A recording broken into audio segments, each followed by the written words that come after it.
Welcome, friends, to Crazy Women Country, where women's voices matter.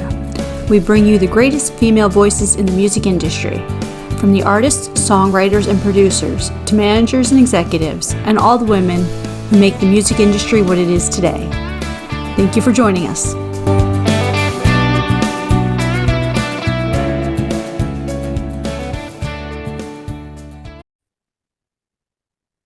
Hello and welcome to another episode of Crazy Women Country. I'm Paula, and today we have Arianna Pappas with us. How you doing? I'm great. How are you? I'm doing really good, really good. Thank So, you so much for having me today. oh, no worries, no worries. We're so pleased you're here. See, I'm still talking to Weeble, and it's only me here. Weeble. Um, so tell us the first question, the hardest one ever. Who is Arianna? Arianna is a Nashville pop country independent artist and writer. I moved here about 4 years ago. I actually just hit my 4-year anniversary of last week, so very exciting. Mm, I am originally from New York, Long Island, New York, which is very random, even though I do see more and more New York plates all the time around here.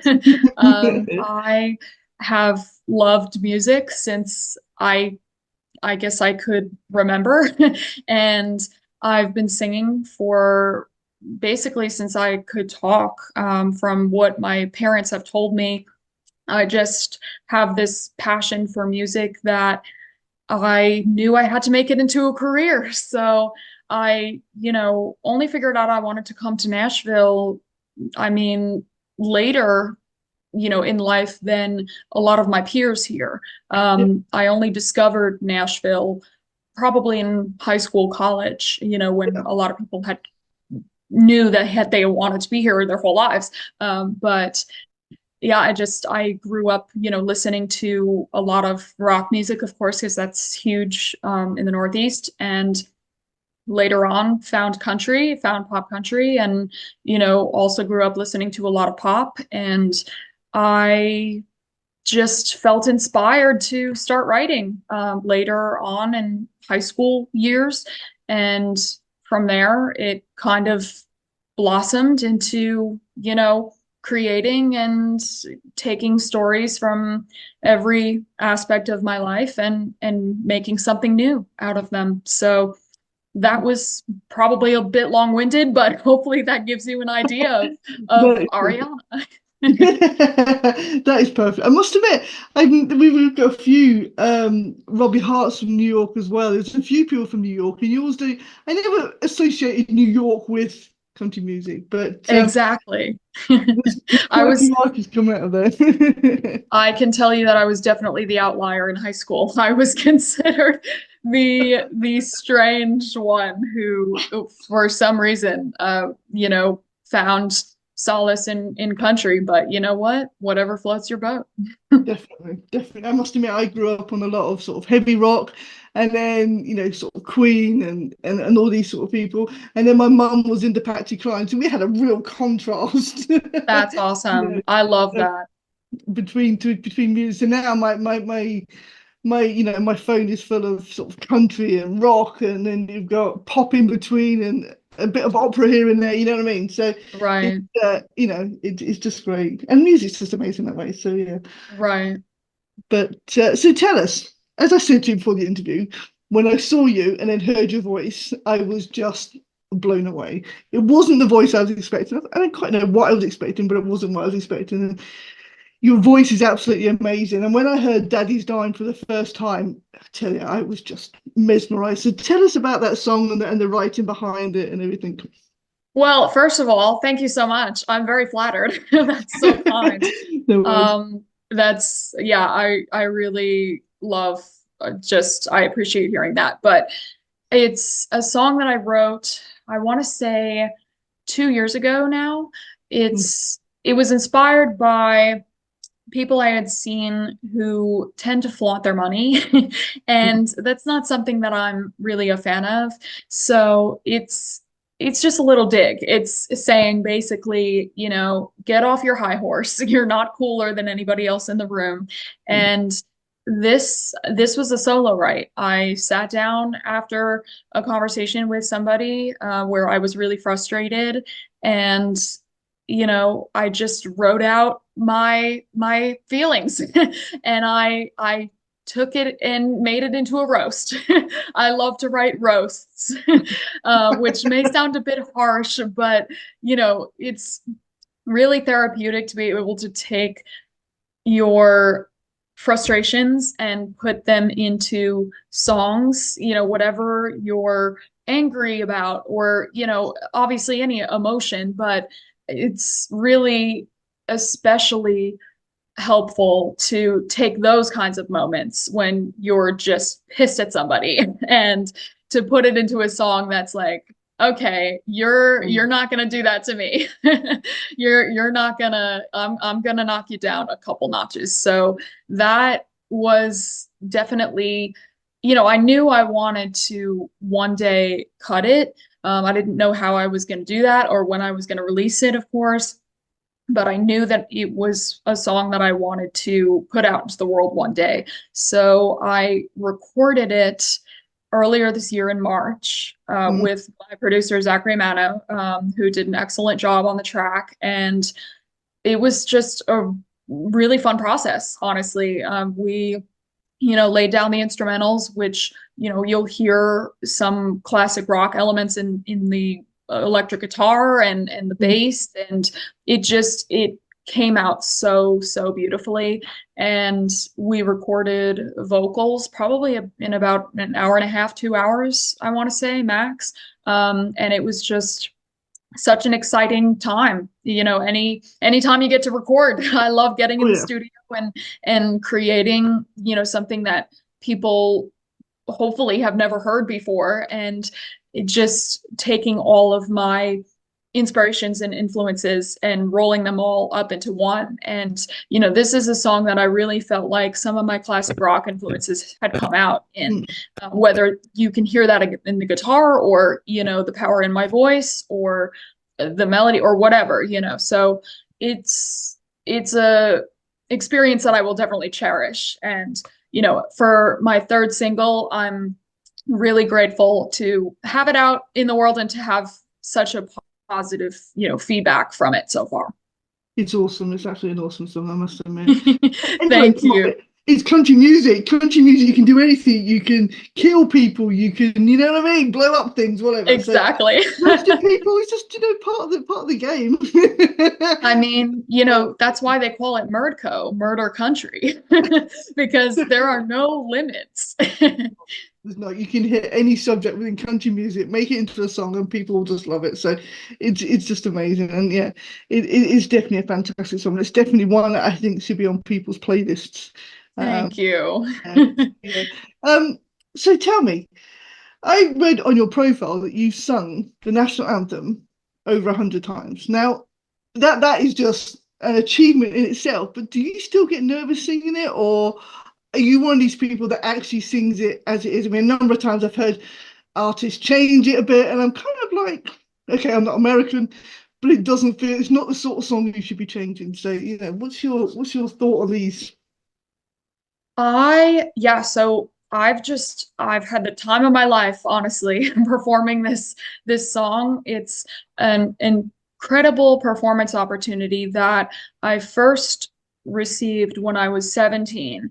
And, I really didn't know where it was going to go. I had taken this first gig, which was randomly for a robotics competition, which I don't know if you know what that is. It's, they build these robots, and it's a huge program, particularly in my former high school.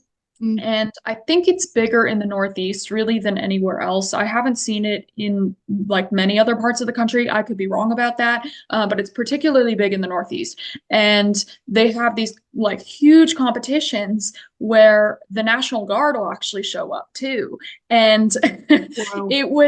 they were there when I sang, and it was incredible. And like so many people were at this competition. I mean, I was floored. This is not like a football game or a baseball game, and like no hate to anybody who loves robotics who's listening, but that I didn't expect that for robotics. So got there, had no idea what to expect. I was terrified. I was terrified because it was my first time performing this in front of a crowd, and I'd only practiced it a handful of times in private.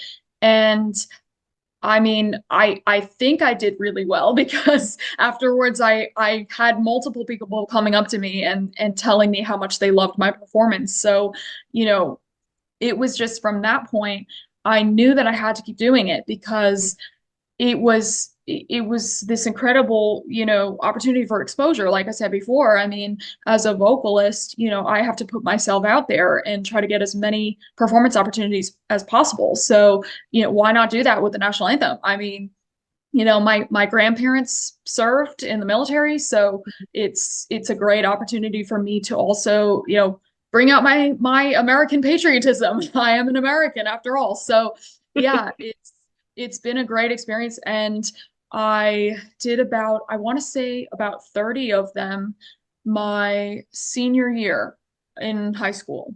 Mm. I had 30 rounded out by the time I graduated, and then I want to say I did maybe between 40 and 45 my first couple years of college.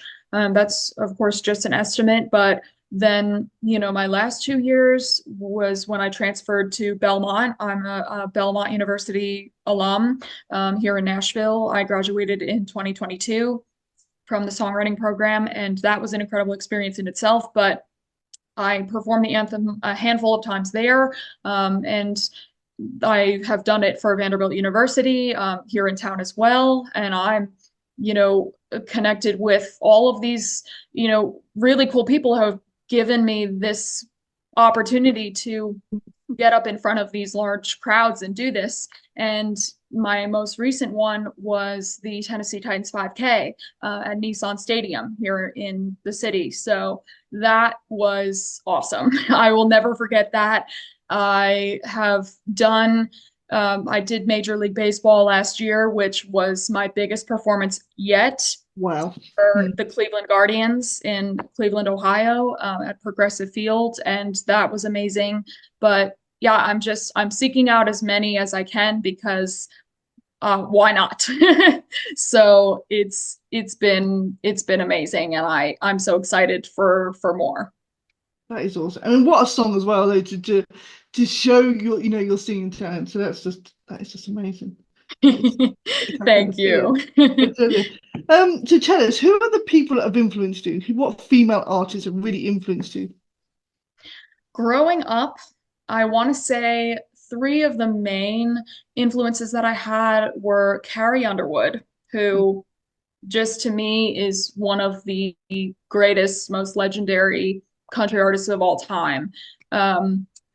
Maddie and Tay, I grew up loving them. I really, just their songwriting is so amazing. And, they were super inspiring to me as I was a beginning writer in high school, especially.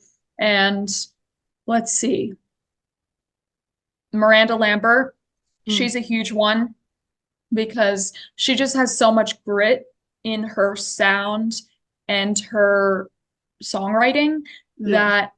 that also, you know, influenced me a ton, especially when writing songs like Daddy's Dime, where I'm thinking about, okay, I'm gonna roast. I'm not afraid to push. I'm not afraid to break the boundary of the topics I can talk about and the the songwriting aspects that I can reach. Yeah. So I think you know what I mean. But those were three of the main artists as well. And Jason Aldean, I'd say, is a huge one Yeah. too. I discovered him in middle school, and again, just very gritty country. And I've taken from so many different avenues, between writing after listening to pop radio, because I, of Yeah. course, grew up with that too, as huge as that has always been. And country radio came later. And of course, the rock and roll aspect of it. Mm. Like you said, you were also influenced by rock. So Yeah. there are so many different corners of rock too, which I find Yeah. really awesome that Definitely. you can just take from all different kinds. But those have been feeding into each other as I've grown. And I guess so I didn't realize it subconsciously. Every part of those has been making its way into my music Yeah. little by little. And it may not, not everything I write necessarily screams country or screams rock or pop, but definitely portions of it Yeah. are included. So I'd say those are my main ones. I'm mostly influenced by smaller artists right now. I'm listening to a lot of Hannah Ellis. I'm a huge fan of her. Tennille Townes. I love the new Dan and Shay record. They're very they bring in a lot of pop influence, especially in Yeah. their melodies, which is super inspiring. And they're incredible writers as well. But Thomas Rhett, I don't know if I mentioned him before, but yeah, just I'm constantly inspired by new artists that I'm finding every day and taking from those artists that I discovered in the past. So Yeah. it's a really cool blend. Perfect. But I think as an artist, for you to actually express yourself, you need to be able to push yourself and push the boundaries of some of these subjects. Because you look at some of these top artists, if you look at Reba and Dolly and Loretta and some of the songs that they brought out that were banned, but they pushed the envelope. And I think as an artist is what you need to be doing to be seen, because people take Right, notice, they sit up and take notice and see what you're doing. So that's right. awesome. So keep writing and roasting songs because they're great. I definitely will. There's just some things that need to be said. Definitely, they do. They do. And you've done it amazingly with Daddy's Dime. Fantastic. Thank you. I Um, appreciate that. no worries. So tell us, what have you got planned for the rest of the year? More national anthems, more songs, shows? National anthem, those kind of pop up sporadically. So I'm in the booking process right now. So I'm not yet sure of what those are going to look like, but I am playing a weekly slash bi-weekly set, a 2-hour acoustic set at the Cambria Hotel, downtown Nashville on 8th Avenue. And that has been really awesome because I'm playing mostly covers, but I also get to do originals. And again, another opportunity to put my music and to put my what I do out there, my artistry. So that's been a really cool experience. So I've been doing that, yeah, like I said, weekly, bi-weekly. So if people want to come out and support, which I would genuinely love and appreciate, my dates can be found on my page on Instagram, on my website. And yeah, I've been also in the booking process for more acoustic gigs as well, which will pop up later. I'm doing a lot of writers rounds right now as well.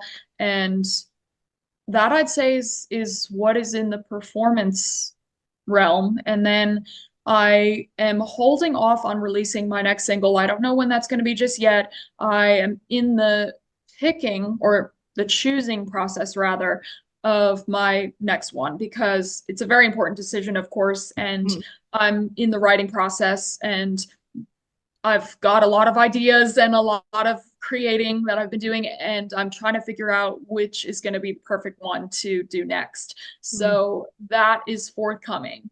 But other than that, I mean, I'm marketing Daddy's Dime. I'm going to shows. I'm living. Good. Good. You need to live. You've got to be out there. You've got to be out there showing. That's Exactly. awesome. One other question for you. Do you prefer to write alone or with people?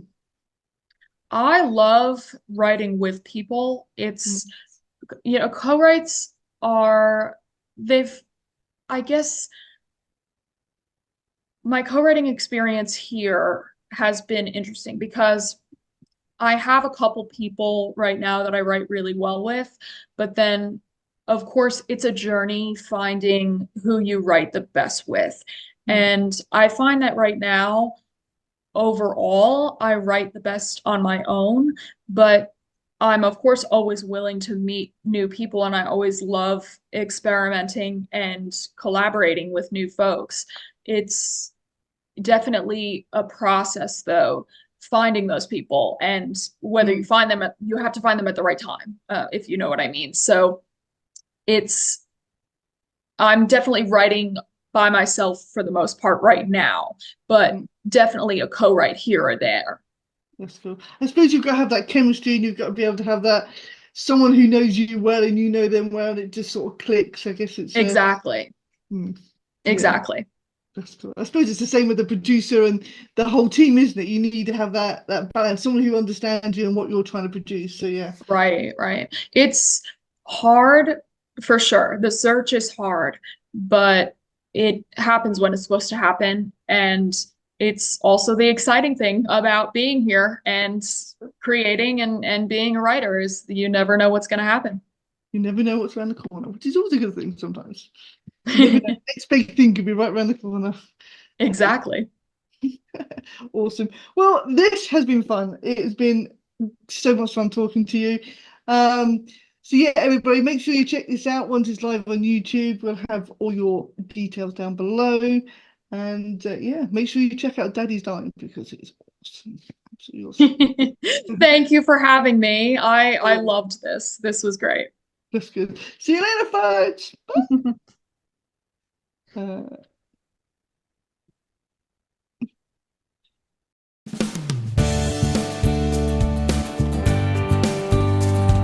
If you enjoyed today's episode of Crazy Women Country, don't forget to give us a thumbs up. Be sure to click the subscribe button for new interviews weekly. And thank you, friends, for joining us today on Crazy Women Country, where women's voices matter.